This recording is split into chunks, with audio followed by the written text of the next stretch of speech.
Hey there folks, Wrel here. In the background you'll see some gameplay from various titles as I share some thoughts on better gaming. Today we're going to be talking about why games die, not new games that flop once they're released, because there are other reasons for that, but games that are around for a while, maybe even thought to have a bright future, but then end up sunsetting months or years after release. First, we should probably define what I mean by dead or dying.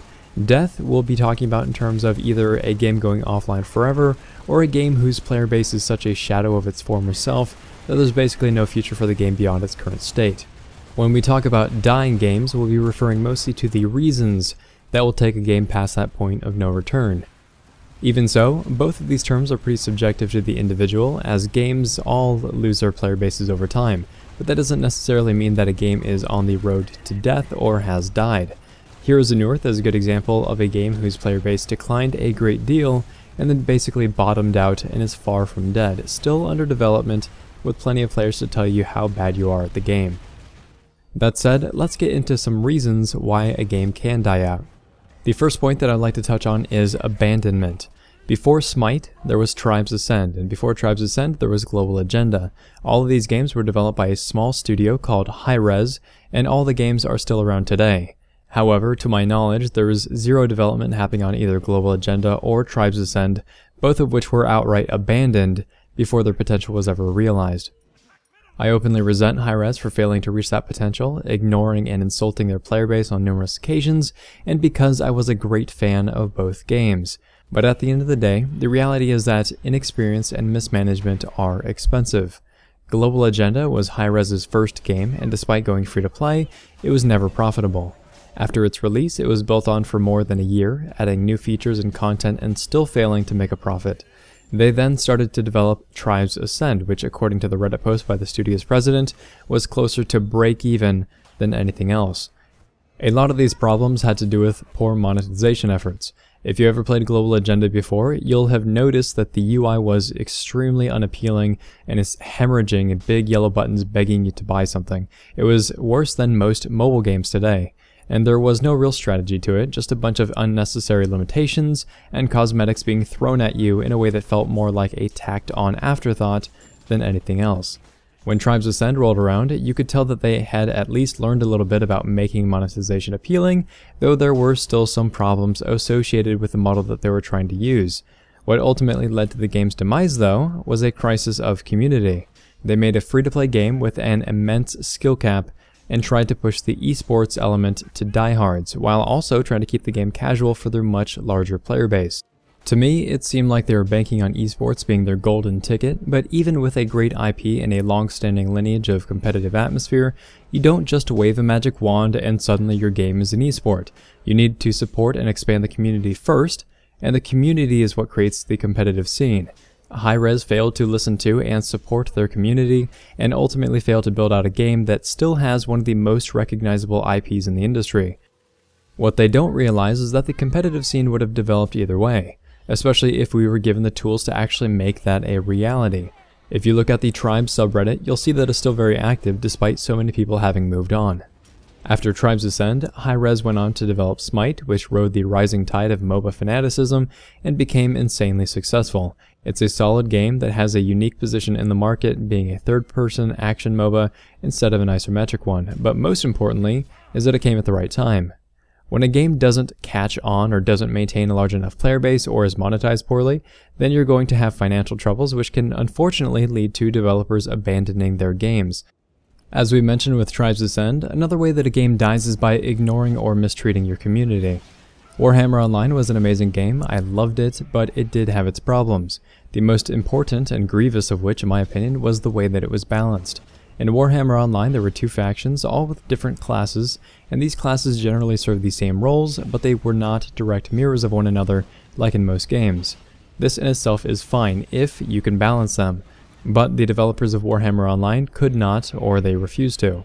Snares, silences, disarms, and stuns, basically any mechanic that causes a loss of character control, is pretty frustrating for the player, and it has huge potential to be abused.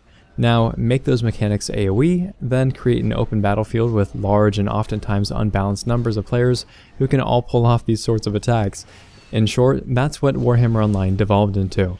It was AoE disable spamming, and it created a very poor experience for many players. Even so, the balance problems weren't the issue. It was the lack of developers' response to the community feedback which created so many problems. Instead of reeling in some of the standout frustrations that were being created by class imbalance, they just added more stuff instead of focusing on the core experience. Now, as a disclaimer here, I don't want to say that developers should just do whatever the community tells them to, because that's wrong. Most players don't have a perspective on the game as a whole, they don't take into consideration how a single piece will affect many, and there's usually an agenda or a bias behind their feedback even without the player knowing that it exists. It's the developer's job to decode and translate what is being said by the community, to pay attention to the general temperature, and adjust the thermostat when necessary. Another way to sabotage a game's lifespan is through a lack of content. This is a problem that we see time and time again in modern MMOs. Sometimes you'll work on a game for 2 to 5 years, release it, and then find out that the content was much too easy, or that the players were too experienced, or that you didn't put in a long enough grind. And surprise, all of your endgame content is complete, and the players just kind of look around and say, well, now what? This had a lot to do with why Rift's populations died off so quickly, among other issues of course. Rift was a great game, and it still is a great game. It went free to play, you can still jump in and play it if you'd like, and they have been adding content to the game, but it was certainly denied the potential it could have attained. Players beat the game within months, and they had very little left to do except for world bosses, rifts, and PvP. And the world bosses and closing up rifts just became as boring and tedious as anything else. So you're either left with PvP and the reputation grind, or creating an alternate character. Funny thing though is that Rift uses a multi-class system, and the classes were the same across both factions. You had 4 archetypes, being your warrior, your cleric, your mage, and your rogue, and each had a number of different souls so that you could interchange between them at basically any point. So provided you didn't care about the races, you could create one character of each of the 4 classes, maybe you do one of the opposing faction just to experience their storyline, and basically you'd have nothing else left to do while you waited for new content. In that way, only having a few classes can be considered a lack of content as well. However, lack of content alone won't kill a game if there's nowhere for that player base to go, and that's where your competition comes in.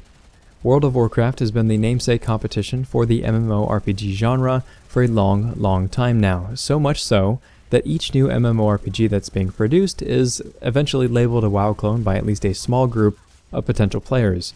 It still has a stigma that bears a lot of weight. Unless your game is wildly divergent from World of Warcraft itself in art style, gameplay, character creation, and development, it was pretty much doomed to fail from the get-go. We saw this with Rift, Star Wars The Old Republic, and even WildStar to a lesser degree, all of which were games that had great ideas that were untouched by WoW or anywhere else in the genre for that matter. But those ideas won't keep a game afloat unless it can find a way to rid itself of that stigma first. Speaking from personal experience, I was somebody who tried to kick the WoW habit for a long time. I played every new MMORPG that came out, but kept retreating back to WoW after I felt I had sufficiently experienced all of those new and interesting ideas. Because at the end of the day, why would you want to play a game that feels like the same game you've already invested hundreds of hours into? Even if the IP is different, even if the mechanics are new and unexplored, people tend to retreat back to what is safe. And safety is a game that you already know and understand, a game that you've made the most progress in, have made the most friends in, and have the biggest emotional or monetary investment in. So in short, competition kills games, especially those that are too similar to their competitors. PlanetSide 2 is kind of an interesting example because currently it has no competition within its space, being an MMO FPS. Call of Duty and Battlefield are both first-person shooters, and PlanetSide 2's numbers will surely see a dip whenever those new games or expansions are released, or when PlanetSide 2 itself is in a state of unplayability. But the players who are invested in the MMO FPS genre will come back when they get bored, or they'll play both at the same time. That is, until there's some legitimate competition out there worth moving to instead. Having no competition at all is both a blessing and a curse. Without competition, if your game is worth playing, you'll always retain an audience, and for a game like PlanetSide 2, that's great. The downside to not having competition is that you have less people overall interested in the genre, because there are just less flavors of what you're selling in the first place. You don't get to learn from the mistakes or strategies that other companies in your space are making, and your own development is more costly because of it. You have to base your pricing on what games outside of your space are doing, because that's the only thing that your audience can draw comparisons to, and you aren't as pressured to grow or otherwise compete with what's being offered by somebody else. Now, Warhammer 40k Eternal Crusade may be the answer to this lack of competition in PlanetSide 2, and given that Warhammer 40k has its own league of frothing enthusiasts, you'll likely see the MMO FPS sphere grow as a whole, unlike the MMORPG examples where you basically had to steal players from World of Warcraft in order to grow your player base. That said, plenty of ways a game can die off and start down the road to get there. Hopefully though, there are enough lessons out there for developers to learn from as they start or continue their development process of future games. If this video has been interesting, helpful, or entertaining, please feel free to like, subscribe, tell your friends about the channel, and I'd be interested in hearing your thoughts on why games die and which games you feel may be headed down the wrong path. It's important to keep in mind though that what you are experiencing is not necessarily what the majority of the player base is experiencing. The most vocal individuals are usually the ones who are having poor experiences, as happy people tend to not complain as much. Food for thought. Thanks very much folks. Wrel signing off.